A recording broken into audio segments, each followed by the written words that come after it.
Hi, my name's Lindsay, and I am entering in the Pet the Dog Challenge. I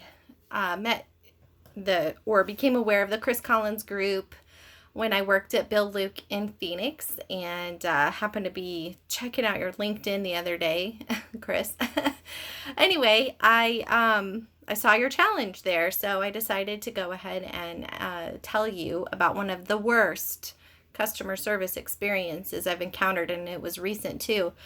I moved from Phoenix up to North Idaho. We live really in a rural location, and when we moved, we met the previous homeowner who told us to use Hughes Net for internet. And so anyway, we signed up with Hughes Net because we didn't know what else to do, or that there was another option, being that we were still in Arizona when we got it set up for the first time. We just went with what the guy said he used.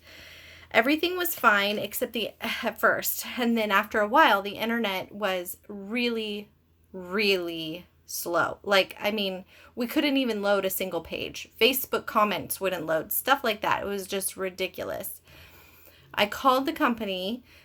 This is a satellite internet. So at first I kind of thought, well, it's just, the weather or whatever, but it wasn't. It became regular. So we did some speed tests over the phone, and they also agreed there was a problem. So they decided to send out a technician.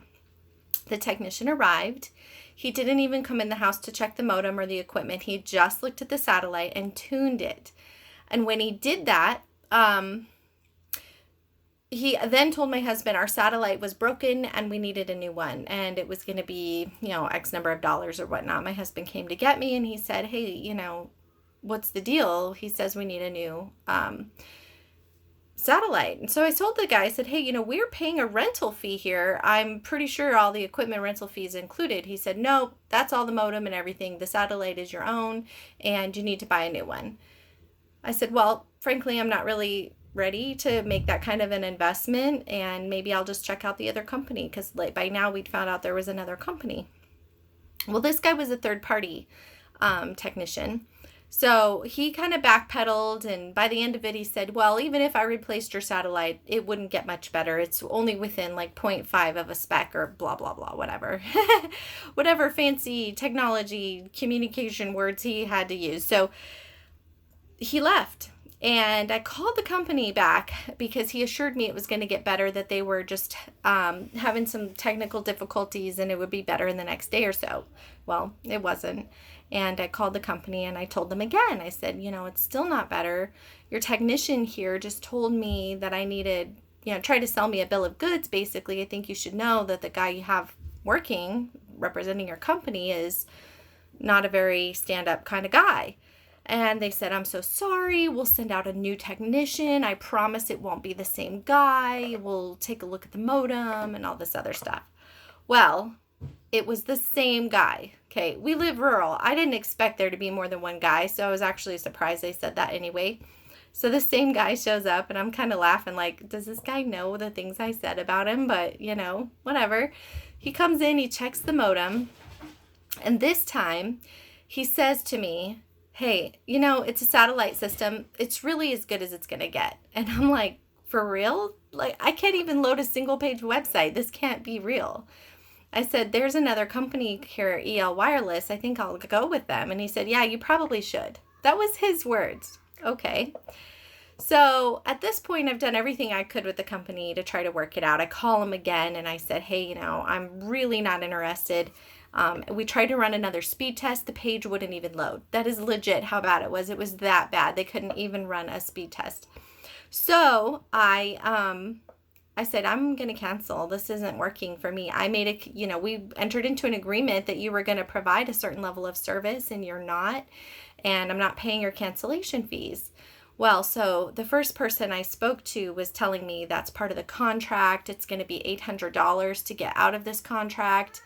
And I said, $800, that's a lot of money. That seems a little ridiculous. And not only that, but you're not living up to your end of the bargain, And this guy started to get really crummy. Now, I wasn't at this point super excited either, because I was really disappointed with the whole situation and the way it was handled. And I just said, I think at this point I'm going to write a letter to the president of your company and I'm going to mention you because I'm truly disheartened that your company would not stand up to their word. You're not honoring the commitment you made that you would provide me internet. I can't even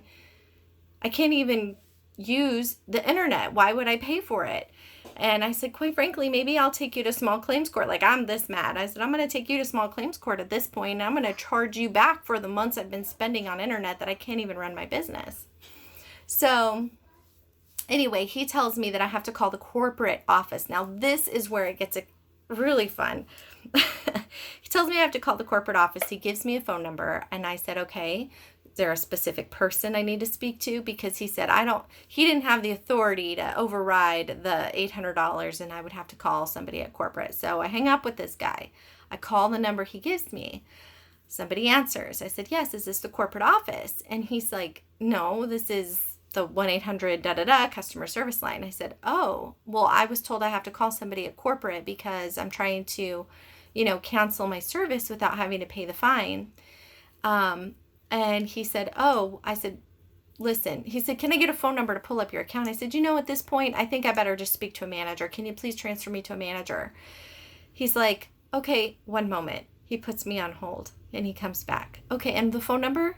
I said, I'm sorry? He said, yes, the phone number so I could pull up your account. I said, I thought you were transferring me to a manager.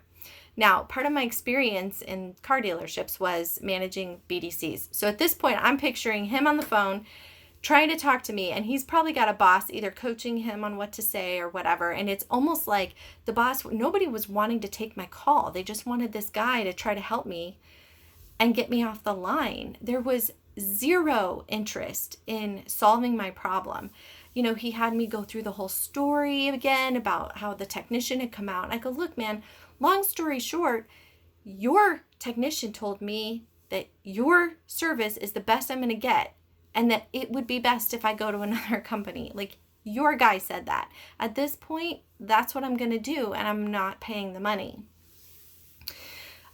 He's like, well, this goes around and around. Like, I think 4 or 5 times. At this point, my husband's Googling the company's information. We have now the president's name. We have all of the information we need, and I'm going to start name dropping. So I start saying, maybe I'll write a letter to this guy or that guy. I said, at this point, you better get me over to somebody. And he puts me on hold again and comes back and once again asks for my phone number. I'm like, okay, I get it. Clearly your manager doesn't have the guts to talk to me today. So here's my number. Here's my account. What do you need to do now? So he transfers me back to the same department, the cancellation department, the same guy that told me to call corporate. This is like by now this big circle rigmarole. This guy tells me, ma'am, I'm so sorry. Yes, I do have the ability to override. I see here you spoke to, I think his name was Pablo, and he said that you declined to send back the equipment, which is why he was going to charge you $800. I said, okay, first of all, I never declined anything. He told me I had to call corporate in order to get out of the contract without paying. And second of all, I had asked him who to send them the equipment back to. Anyway, the guy totally lied about what I said and put notes in there that was completely falsified. In the end, after 3 hours on the phone, this one time, this one time, I finally got them to cancel without charging me. And then they were going to ship me a box so I could put the equipment in and send it back. It was like running a marathon. I felt like, oh my gosh, I finally succeeded at something. It was like the best part of my day. But what a chore. And I can only imagine how many people out there in the world haven't been through what I've been through, or who don't have the experience that I have to push like that. I have dealt with enough angry customers in my life to learn how to be one. Thanks for watching, and I hope I win. Have a good one.